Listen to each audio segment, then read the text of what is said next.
আলাইকুম, back to my channel. সবাইকে স্বাগতম। আর এই যে ছেলে মেয়েকে নিয়ে স্কুলে চলে আসলাম। ছেলেকে স্কুলে দিয়ে মেয়েকে নিয়ে আসছি 9টা বাজে, যেহেতু আজকে স্কুল বন্ধ। আর আজকে পরীক্ষার ফিস, তারপরে 2 মাসের বেতন একসাথে নিবে, মানে ডিসেম্বরেরটাও একসাথে নিয়ে নিবে। আর ওই যে রেজিস্ট্রেশন মেয়ের জন্য, এটার জন্য বিশেষ করে এটার জন্য আসা হয়েছে। আর মেয়ের ক্লাস পার্টি হবে, এই জন্য বান্ধবীরা সবাই মিলে গল্প করতেছে। তারপরে আমার সামনে মেয়ের বান্ধবীও আসলো, বললো আন্টি কেমন আছেন? আমি বলছি আলহামদুলিল্লাহ ভালো, তুমি কেমন আছো? পরে ওরা একটু মজা করতেছে, স্যারের কাছে সব কিছু জমা দিয়ে আসছি। পরে ওকে রেখে চলে আসলাম, ওর বান্ধবীর সাথে পরে আসবে। আর এই যে আমার ছেলেকে স্কুল থেকে নিয়ে আসলাম, ও এখন নেহারি দিয়ে পরোটা খাবে, তাই একবারে হোটেল থেকে নিয়ে আসছি। আর সাথে করে পুঁই শাকও নিয়ে আসছি রান্না করার জন্য। পরে মেয়েও চলে আসছে 11:30টায়। আমি বলছি কি ভালো লাগছে? বলে হ্যাঁ অনেক মজা করলাম, এনজয় করলাম। আর পিকনিকের টাকাও দিয়ে আসছো, ভালো লাগতেছে। আমি বলছি কি যাক ভালো হয়েছে, তুমি পিকনিক করতে পারবা। তা আমার ছেলে ওখান থেকে বলতেছে যে আমারও তো পিকনিক, আমার তো 27 তারিখে।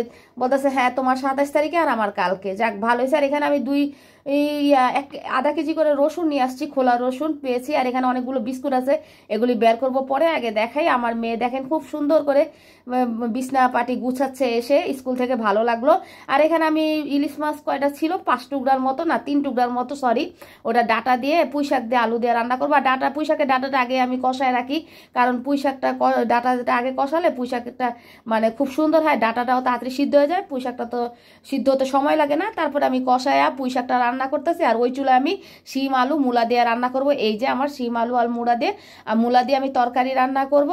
আর রুই মাছ দিয়ে তরকারি রান্না করব। আর এখানে পুঁই শাক আর দিয়ে দিছি, পানি দিয়ে দিছি ওখানে। আর এখানেও কষায় আমি পানি দিয়ে দিছি। আর এই মাছটা আমি ভালো মতো ধুয়ে নিছি, আর একটু ধোবো, লবণ দিয়ে রেখেছি। এই যে লবণ দিয়ে রেখেছি। আর এখানে আমি পিস পিস করে নিছি আরও।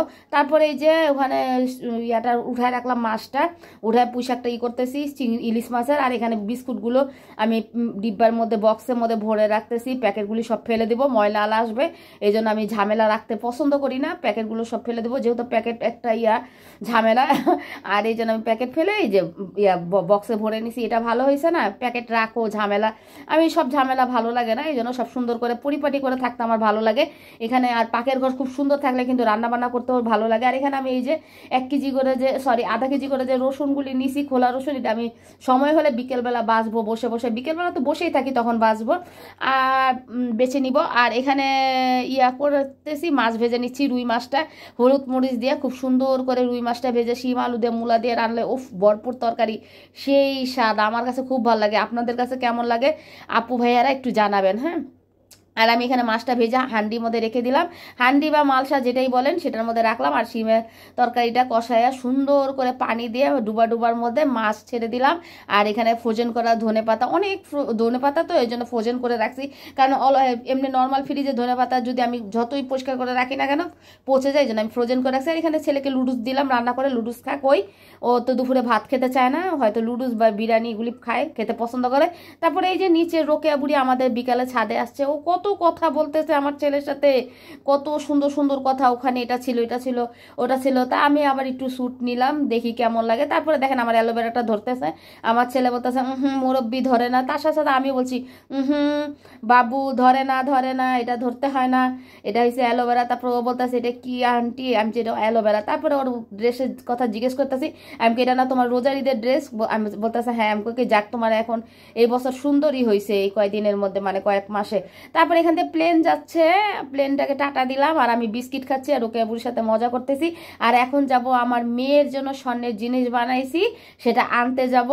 এই যে এখানে চলে আসলাম, এই ভাইয়ার দোকানে আমরা নাকের কানের গলার যাই বলেন না কেন যাবতীয় সব কিছুই বানাই, কারণ ওনার স্বর্ণটা খুবই ভালো। আর এখানে ওই যে আমিও চলে আসছি, আমার জিনিসটা স্বর্ণের জিনিসটা বানাইছি। মেয়ে আস্তে আস্তে বড় হচ্ছে, মেয়ের জন্য সব কিছু বানিয়ে রাখাটাই ভালো, বেস্ট। এই জন্য মেয়ের জন্য বানাইছি, আবার নুপুরও বানাতে দিছি। আর নুপুরের কালেকশনটা দেখাচ্ছি যে এই নুপুর বানায় দিবেন।